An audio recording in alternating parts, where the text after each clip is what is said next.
Hey guys, this will be video 11 for the vintage Gretsch 6120 conversion and or restoration, and we got a ton of ground to cover, so I'm just going to have to move rocket fast. So basically what happened, I installed the neck, was unhappy with it, so I removed it. And I love the old vintage dovetail, and so would not recommend doing this if you have a guitar that is worth a lot of money. If it's worth a lot of money, to give it to someone who doesn't have a problem reworking the dovetail. But long story short, when I was working on this project, even the first time I installed the neck a couple few years back, I almost went this route and did the little tenon because I already had a problem with this overhang right here, and that tenon would have corrected that problem from the first time I went to bat, and I probably would have never had to have even reworked the guitar. So nonetheless, I don't recommend doing this type stuff, but when you've got a project that you know is never going to be a showroom supermodel again, nor are you doing it for a client that is real demanding, and you won't have to explain your reasoning behind what you did or did not do. But nonetheless, my target here with this guitar is 100% tone, tone, tone. I'm pretty good at doing this work, so I'm not worried that even if I tore it up a little bit as I'm doing the work, I can clean it up and I can make things go away later on. Like that little chip out right there, that happened 2 or 3 years ago, and I feathered in a piece of maple. And once it got shot with the nitro and the tint, you never could even see it. So, nonetheless, I wasn't worried about after it's all said and done, being able to come in here and shoot just one more drop of, or shoot some nitro that has one more drop of honey amber in it and kind of cover a multitude of sins, visual sins. I'm not talking about tonal sins. So let's make certain that we're on the same page. So what I did just that. I went ahead and just I opened that baby up, and actually opened it up on my drill press with a router bit, a fluted router bit, so that I could just hold the body and just kind of almost use the bit, uh, almost like I'm grinding my way to the finish line. And let me see if I can explain this briefly without getting over melodramatic. When I installed the neck and I got it a little bit high, when I was doing the dovetail work, I was doing some shim work and stuff like that and putting everything in, and I came that close to gluing it in with tight bond. And right there at the last minute, I said, "To hell with it. This is such a sloppy joint and it's so screwed up. I know that from a standpoint of tone, it's never going to be true. It's never going to be 100%. And me, the player, will always know this guitar is running out of time. It's like having an engine in a boat or a car, a muscle car, and you just know that you're not truly in time. I would have always picked this guitar up and known that it was not at its optimum potential from a tonal standpoint. Not worried about the playability, because I can manipulate the pitch in order to get the playability, but I would have always known that it was a piss poor joint down here, and it was running basically on 20% connectivity, and the rest of it was a rubber gasket. So I say that to say this: I cut the dovetail completely out. The old dovetail, the dovetail that I had added in, and obviously the old. Well, that's obvious. We're sitting here looking at it. And then the first thing you do is, after you get over the overwhelming panic of what you just did, uh, the next thing you would do is come in and just verify, okay, am I staying straight? Did I do anything weird, or is there any, or once I cut out that dovetail, did this little devil right here try to dive down or pitch up? It did not, because I had already corrected that.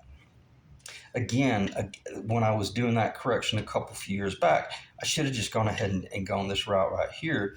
Could have epoxied this in and leveled the fretboard all at once, and then did the old fret work, and while I would have been fine. I just didn't want to come in and start changing this old body. But nonetheless, here we are, and we're sitting here with an old primer gray muscle car with a 396 sleeper in it that we're about to take to the drag strip and blow everybody away.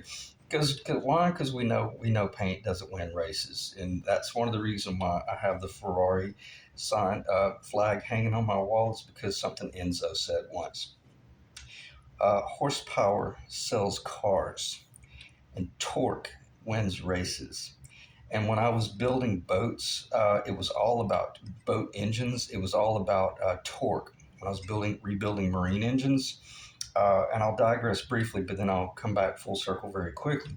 I would have clients that would come to me and want to build their engine for their sport boat, and they always wanted to put a cam in it or make it, sound like it's loping and it's real powerful. Well, that's fine if you're running a 396 at the drag strip because you're able to peg out at 6,000 RPMs. But we need something that will produce power in the low horse in the low um, tachometer range of roughly 2,000 RPMs to 2,600 RPMs. So I say that to say this: horsepower sells cars, but torque wins races, just as incredible connectivity produces phenomenal tone in a guitar, whether it's a hollow body or whether it's a solid body.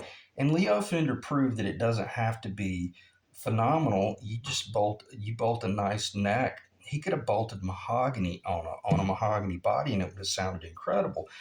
But he knew, living in the States, we had all of this maple, and we had all this ash and all this swamp ash and all this alder and all these woods that had incredible tonal characteristics.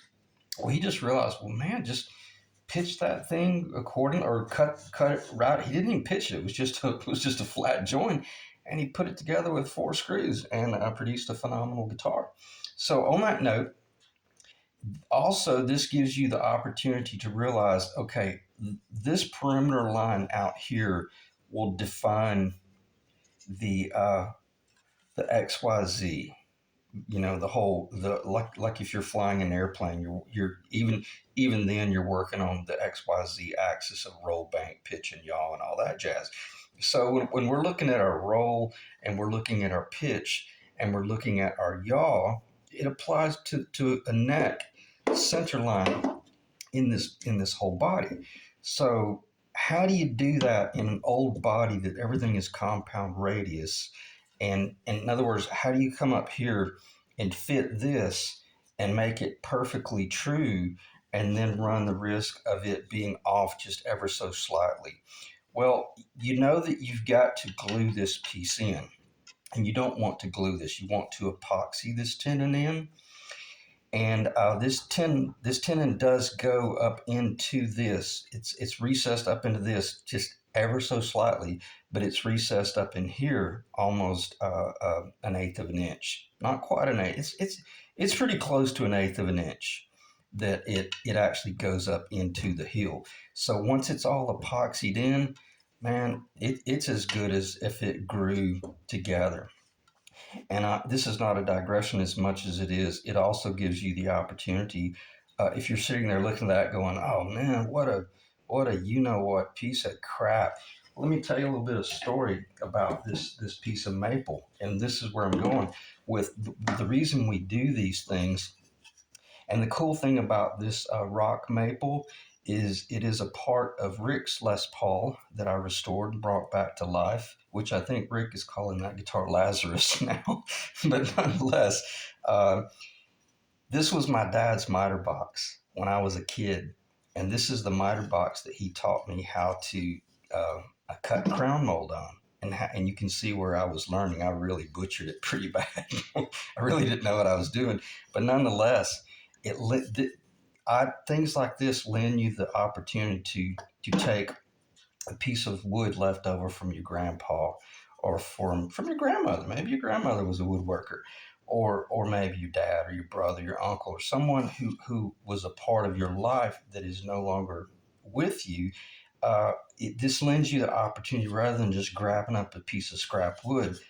I'm going to take part of Pops. I never called him Pops. I always called him Dad.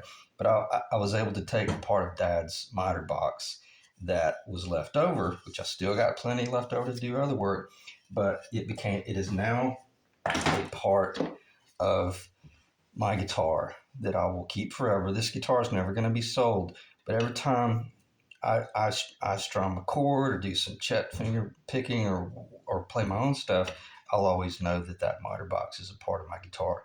So is that an emotional thing? Not really. It's more of an issue of respect and knowing that you're able to take advantage of things like that. God created it. It grew in Alabama, most likely, and then Dad bought it from the Ace Hardware or North Alabama Lumber Company, which we used to always go to. But nonetheless, and then I get to reuse it in bringing my Gretsch 6120 back. So it's more than just a tenon. It's part of my history, and it's a part of our history as well. Because why? Because it's Americana, man. It's a 6120 Gretsch, and we're bringing it back to life, and we're going to optimize the tone and the strength primarily. And then the next question would be, are we going to glue it in with Tite Bond, or are we going to epoxy it in? So let me check the time. Drum roll, please. It really doesn't matter at this point. If you did a really good job fitting it and you're happy with it, even if you have to come in with a little bit of shimming, just nothing wrong with that at all. And I will shoot straight. There was a guy that had made a statement in one of my videos a good while back, or about 4 or 5 videos back, where I was rushing through explaining how you could use epoxy versus Tite Bond, and you could just use the epoxy and let it fill up the crap. Well, some guy made a statement that, my gosh, man, why don't you just put shims in there? And he's correct. But the thing about that video was I was in a hurry and I didn't have time to stop and tell people how to reinvent the wheel. I was just trying to explain to someone who had asked a question, do you use Tite Bond or do you use epoxy? And as the typical answer is, well, it depends. It always depends. What's going to produce the optimum tonal characteristics of this guitar? 100% epoxy. I guarantee you that guitar. I bet you that guitar over there. I bet you that drop cloth. I know for a fact. Why? Because I've built enough guitars to know that epoxy is a considerably better transference of tone than Tite Bond when it comes to a joint like this. Why? Because this is a four-sided joint, if not 6, 7, 8. 1, 2, 3, 4, 5, 6. Let's see. 1, 2, 3, 4, 5, 6, 7, 8. We got an 8-sided component here that we can't push from all directions to get a phenomenal bond. If we were gluing these two pieces together, well, then you'd glue them with a Tite Bond and you put your clamps on there and you have a superior joint. But when you're trying to glue that and that and that and that and this and this, you take your pick. Do you want it to bond really well on the bottom, or do you want it to bond really well on one of the sides? So I'm saying, do you want it to bond really well over there and maybe the bottom? Well, you'll get 2 out of the 8. But you're not going to be able to get all of the sides perfect with Tite Bond when it comes to gluing this joint in. That's why the dovetail is such a superior joint, because as it tightens up, it wedges together. And this is an old guitar that we're building in our shop with hand tools, or restoring in our shop with hand tools. Well, if you're a player like me and you're really, really shooting for tone, again, I'll bet you this coffee cup over here, you're not going to achieve that with Tite Bond. Will it sound really, really good? It'll sound incredible, even if 70% of it is Tite Bond. And I call it a rubber gasket. And why?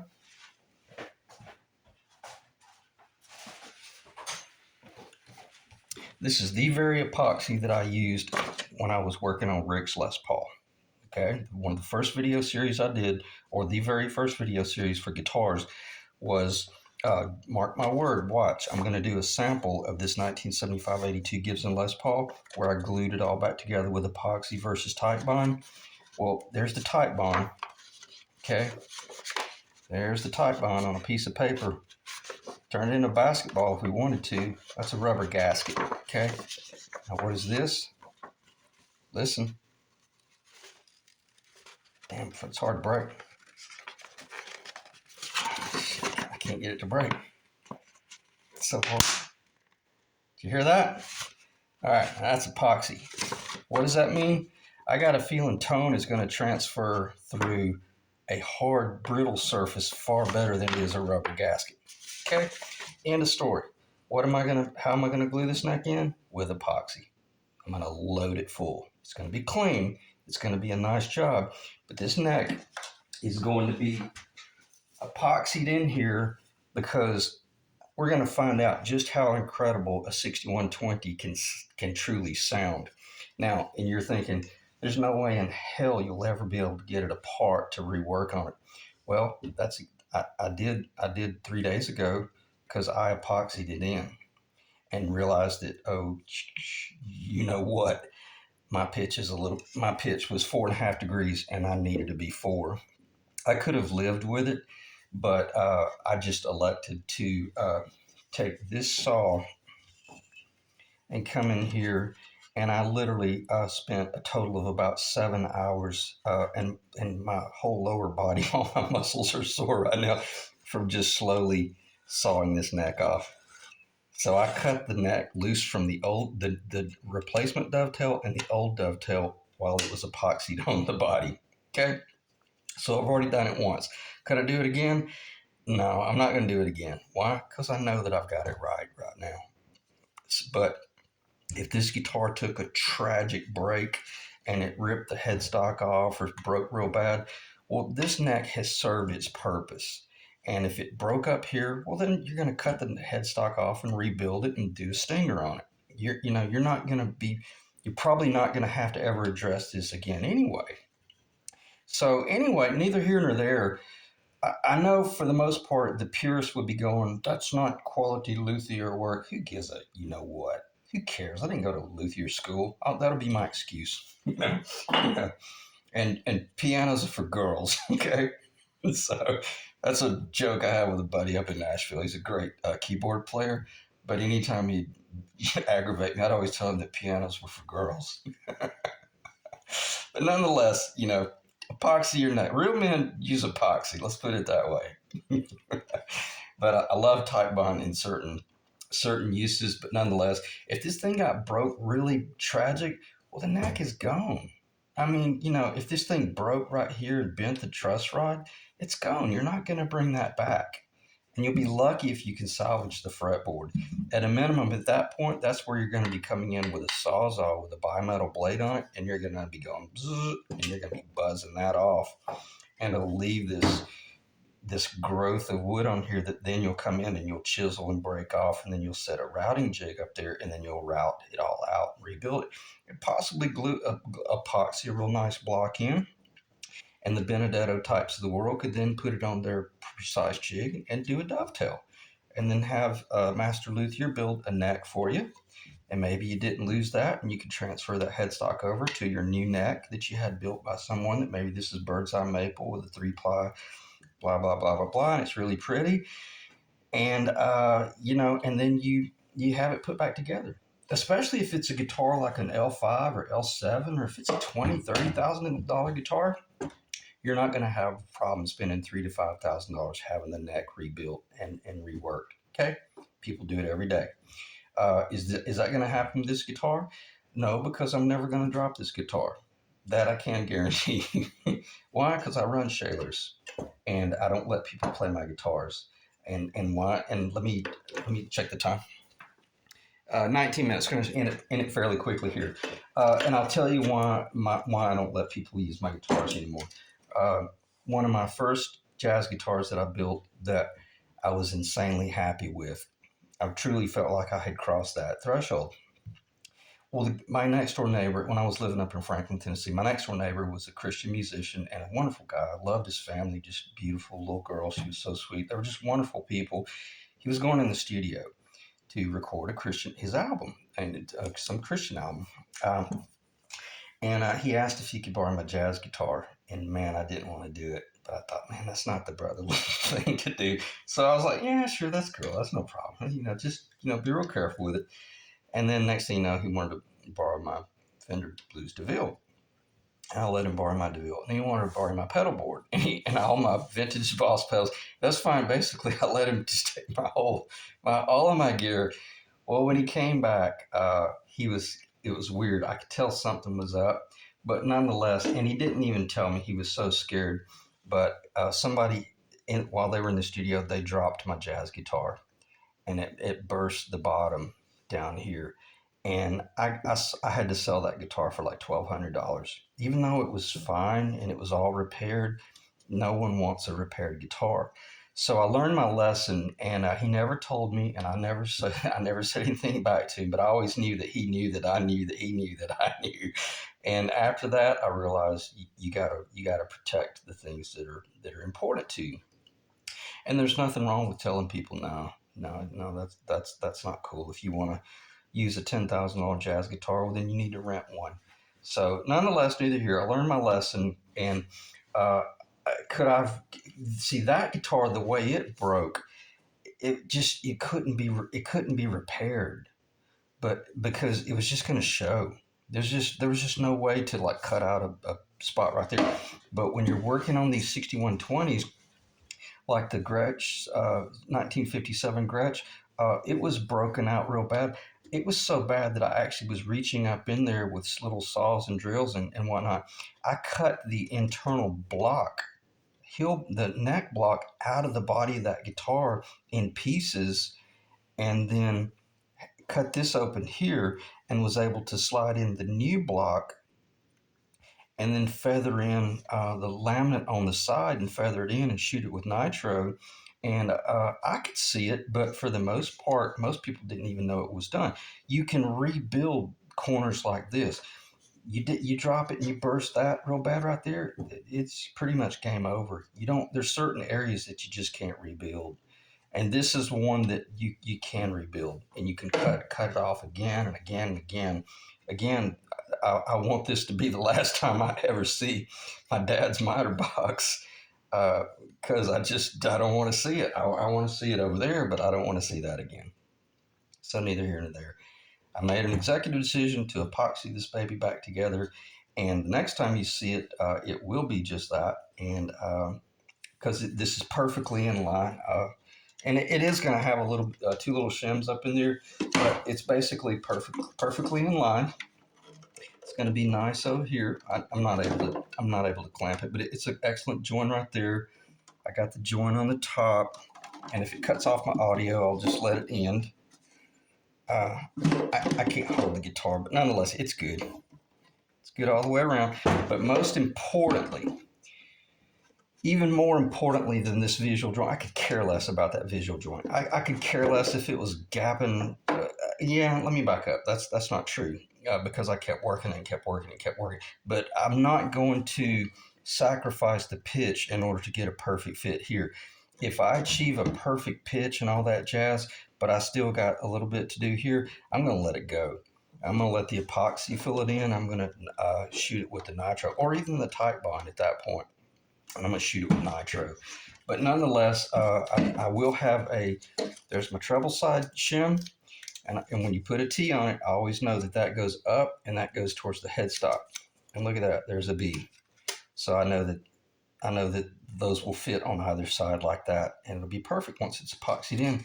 And it'll be almost as close to a through body join as you could